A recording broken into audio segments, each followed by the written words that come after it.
មានបារម្ភដែលកាន់ស្រើម្នាក់បាននៅជាមួយគុំប្រុសចំនួន3នាក់កូនប្រុសទៅឈ្មោះម៉ាគីសដែលជាកូនសំណល់របស់គាត់ប៉ុន្តែក្រោយពេលបារម្ភអ្នកកាន់ស្រើសោះទៅគាត់បានប្រគល់រោងម៉ាស៊ីនកាន់ស្រើទៅឲ្យកូនប្រុសច្បងរបស់គាត់សាក់លីប្រគល់ទៅឲ្យកូនប្រុសទី2និងស្មៅមួយក្បាលឈ្មោះពូទៅឲ្យកូនប្រុសកូនបងបានសែននិងទុកឲ្យម៉ាគីសចិញ្ចឹមពាក្យដល់ខ្លួនឯងគេខកចិត្តយ៉ាងខ្លាំងស្គាល់ថាហេតុអីបានជាការរបស់គេបន្សល់ទុកខ្វាក់គេអើខ្ញុំធ្វើយ៉ាងម៉េចចំពោះឯងទៅខ្ញុំមិនអាចចិញ្ចឹមខ្លួនឯងបានទេខ្ញុំគ្មានរូបរាងកាយស្រីឬក៏សុខវិជ្ជានេះអើខ្ញុំរត់លើយ៉ាងម៉េចកើតបន្ទាប់មានអនាគតហេតុមួយកើតឡើងដែលធ្វើឲ្យម៉ាគីសភ្ញាក់ផ្អើលយ៉ាងខ្លាំងកុំបារម្ភពីលោកម្ចាស់ខ្ញុំអាចជួយលោកម្ចាស់បានហូអាចជួយនិយាយស្មាកំពុងនិយាយជាមួយនេះશુંអូខ្ញុំចេះច្រើនជាងនេះលោកម្ចាស់គ្រាន់តែឲ្យស្បោនិងស្បែកជើងខ្ញុំមួយគូមកខ្ញុំនឹងបង្ហាញដល់លោកម្ចាស់ខ្ញុំអាចធ្វើបានម៉ាគីសនៅតែតស្លាប់នឹងឆ្ងល់ថាគេនឹងប្រើរៀបចំស្បោនិងស្បែកជើងមួយគូនោះយ៉ាងម៉េចប៉ុន្តែពេលឃើញស្បែកកំពុងនិយាយវាបាននឹងក្តីសង្ឃឹមដល់គេមិនទេផងខ្ញុំនឹងឲ្យស្បោហើយនឹងស្បែកជើងមួយគូដល់ឯងចាំមើលថាឯងអាចធ្វើឲ្យបានម៉ាគីសបានជិតប្រាក់បន្តិចបន្តួចទៅទីនេះនិងបានទៅរកអ្នកក្លឹបស្បែកជើងអ្នកក្លឹបស្បែកជើងចាប់អាយយ៉ាងខ្លាំង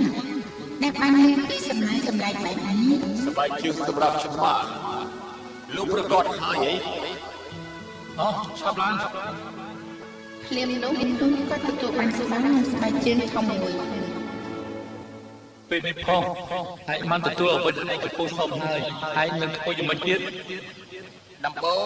ខ្ញុំនឹងយកអាហារពេលល្ងាចសម្រាប់ពួកយើងគូបានទៅកន្លែងមួយដែលគេតែខ្លាំងគេអាចកាត់សពទាំងខ្សែបាន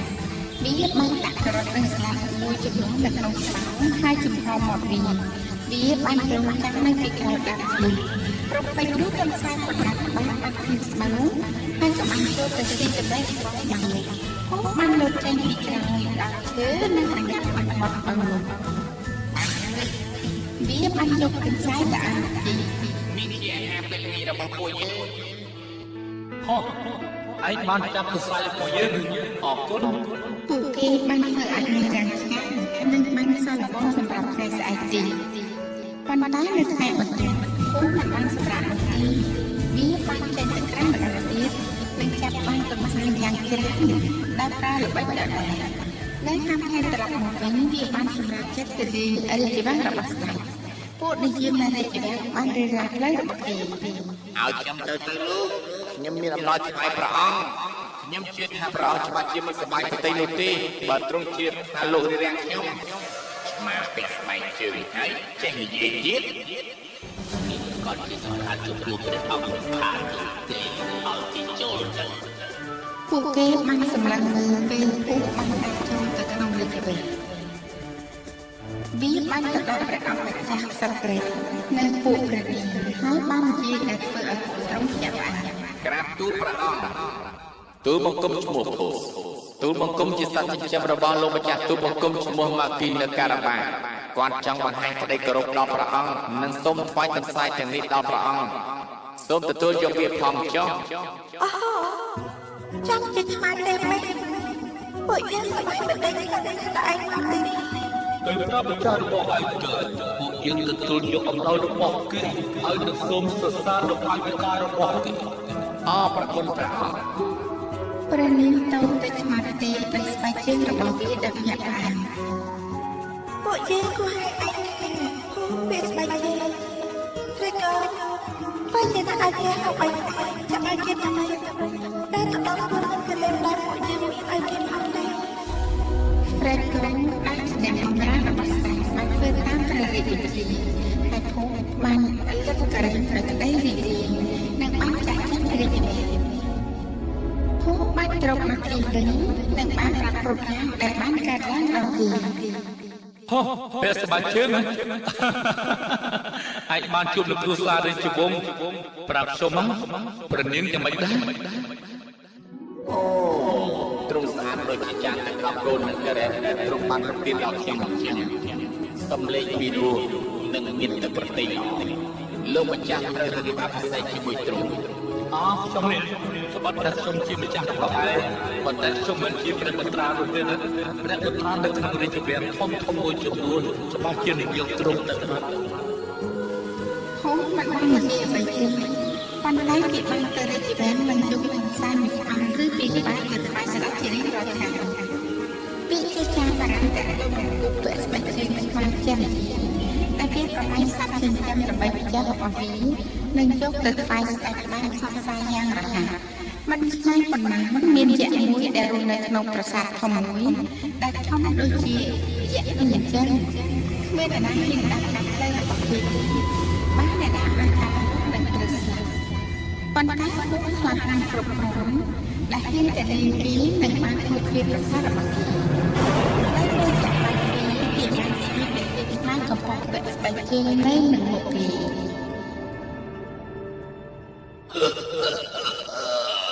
អីគីទៅមួយច្បាប់ពាក់ស្បែកជើងផងអីហើយឆ្មាចេះនិយាយលោកអូនិយាយជប់ស្រិតហើយប្រព័ន្ធទីផកពាក់ស្បែកជើងទៅយើងបានលឺនោះមិនខានហើយលោកគឺជាយក្សដ៏មានអំណាចដែលមានអធិរិទ្ធខ្លាំងពូកែលោកគ្រប់គ្នាខ្លាចលោកណាស់ជាអនុភាពចាប់ខ្លាំងណាស់ដែលបានលើពីគេឈ្មោះរបស់គេហើយសម្រាប់ហើយពួកជាយើងមិនស៊ីស្មារតីទេខ្ញុំបានជួយទៅក្នុងប្រាសាទនិងធ្វើឲ្យជាចាប់អាយ៉ាងខ្លាំងដែលឆ្លងខាងហេតុអីបានជាវាមក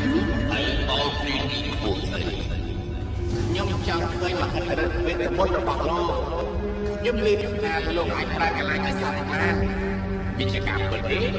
ប្រកបហើយវិជ្ជាកម្មលោកអាចបង្ហាញដល់ខ្ញុំបានទេខ្ញុំចង់ឃើញខ្លាំងណាស់មិនតបជាបានប្រើកន្លែងទៅជាតាមរបស់ខ្ញុំនិងនេះគេបានអាចត្រកពុះដល់កំសត់ដែលបានលើកចេញទៅភាពហេតុការណ៍បានហើយខ្ញុំជឿលោកហើយរកពីដាក់វិញចុះ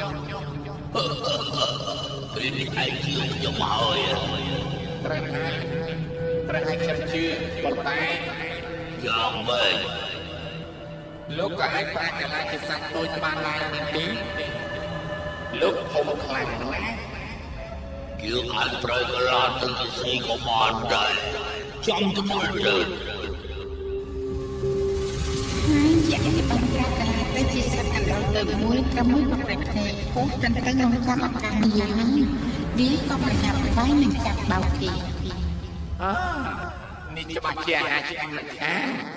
វាបានដើរចេញពីប្រាសាទយ៉ាងក្រអិតក្រទមគ្រប់យ៉ាងបានដំណើរការទៅតាមផែនការរបស់គេភូមិបានត្រឡប់មករកម្ចាស់របស់វានៅតែវិញថ្ងៃនេះមានប្រសាយទេលោកម្ចាស់តោះទៅងូតទឹកនៅក្នុងទន្លេឥ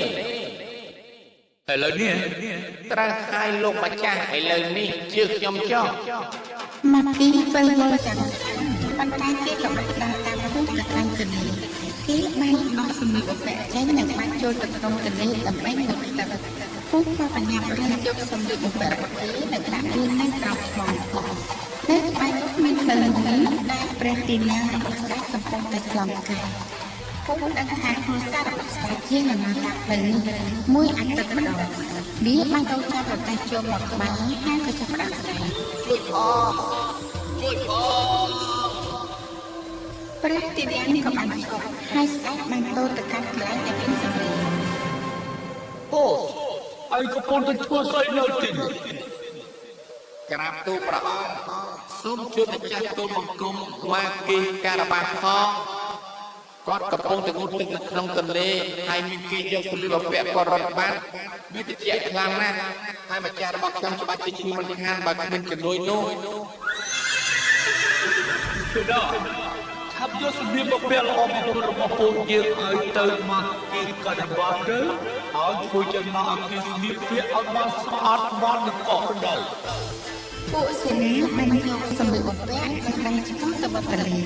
ហើយព្រាមនោះម្ចាស់របស់ភូមិត្រូវបានពួកសេនាពាក់ស្បែកជើងនិងស្លៀកពាក់ឲ្យយ៉ាងស្អាតពេលស្លៀកពាក់សម្លៀកបំពាក់របស់ស្ដេចបែបនេះគេមានតែដូចជាព្រះបព្វជិញ្ញព្រះនាងបានយល់ទៅពីក្នុងព្រះទីណាហើយមកគី បានធ្វើប្រណិជាលេខដំបូង បាទជាខណៈបាទគឺជាព្រះបុត្រអាសា ព្រះនាងទ្រង់គួរឲ្យស្រឡាញ់ដោយការសម័យរបស់ទូលបង្គំចា៎ ម៉ាគីបាននិយាយពីទីនេះនឹងបានឲ្យគោរពស្ដាប់ អរប្រគុណចំពោះទឹកពុទ្ធិរបស់ព្រះអង្គទេអរគុណប្រសពខាងដល់ទីបុគ្គលយើងបានជួបនឹងមកទីកត់របស់ពួកយើងសពតិនឹងអំណយរាល់ថ្ងៃរបស់លោកគឺពួកយើងមានរឿងជាច្រើនទៅនិយាយក៏ប៉ុន្តែឲ្យពួកយើងទៅផ្ទះរបស់លោកសិនទៅ ភូមិដែលកំពុងតែឈប់មើលស្រាប់តែនិយាយទៅកាន់ព្រះអង្គ ព្រះអង្គពួកទូបង្គំរីករាយខ្លាំងណាស់ដែលបានទ្រង់យាងទៅដល់រាជវាំងរបស់ម្ចាស់ទូបង្គំមែនទេលោកម្ចាស់ ម៉ាគីបីមើលទៅភូមិដល់ភាពញាក់ផ្អើល រាជវាំងរបស់ពួកយើង ភូមិបានពួកគាត់ហើយម៉ាគីវល់វល់យ៉ាងខ្លាំងគេក៏បានសម្រេចចិត្តជាភូមិម្ដងទៀត អក្រៅទូលព្រះអង្គពួកទូបង្គំសូមក្រាបថ្វាយបង្គំទ្រង់ដែលយាងទៅសោយប្រយាដល់រាជវាំងរបស់ទូបង្គំល្អណាស់ទៅយើង ម៉ាគីបានឈានជើងចូលក្នុងប្រទេសនេះហើយបានរត់នៅពីនេះប្រទេសនេះពួកគេបានធ្វើដំណើរឆ្ពោះទៅកាន់ដែនដីរបស់ជាតិជាមានកម្មករជាច្រើនដែលកំពុងធ្វើការនៅក្នុងចម្ការភូមិបានឃើញពួកកម្មករនិងបានប្រមានពួកគេ ត្រូវប្រញាប់ព្រះអង្គចិត្តជាម្ដងហើយបើព្រះអង្គសួរថានរណាជាម្ចាស់ដីនេះត្រូវឆ្លើយថាវាជារបស់មកពីថារមាបើលោកមិននិយាយអញ្ចឹងទេព្រះអង្គនឹងកាត់ក្បាលលោកមិនថា ពួកកម្មករផាត់ផែងហើយក៏បានពួកក្បាលទាំងពីរខ្លាំងព្រះទីនាងរបស់ស្ដេចក៏បានស្នើកាត់ដីនេះស្ដេចបានទូលទៅពួកកម្មករដែលកំពុងធ្វើការហើយក៏ហៅពួកគេ